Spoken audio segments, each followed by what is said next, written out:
që shumë të po rezultatet, e shoh lëvizjen vetëvendose fituese të zgjedhjeve, po e kemi edhe një fitus moral të këtyre zgjedhjeve, që është Ardian Gjini.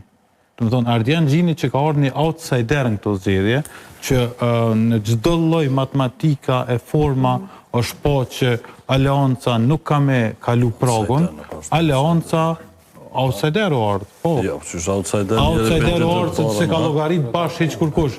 Bile për me damtu Ardian Gjinin, Albin Kurti ka qut 12 kandidat të outsider, çdo betejë politike ka fituar, çdo zgjedhje ka fituar, çdo herë që pas deputet, që pas ministër, kryetar komune. Po që asnjëherë nuk e ke pas kandidat për kryeministër. Asnjëherë nuk e ke pas kandidat për kryeministër kon hera e parë. Pritëm të thotë që do të vjen. Plus asaj ka ardhur pas dorëheqjes të Ramushit, kryetarit historik të Aleancës, kështu që këto komplet këto rrethona Ardian Gjini së bashku me listën e Aleancës u po si veç hajt pjesëmarrë, sikur PSD-ja.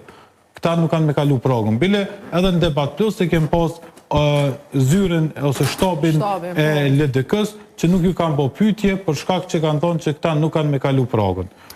Në thonë, realiteti ka qenë kë. Për çet arsye thëmë nëse kena një fitus moral, është Ardian Gjini, po nëse kena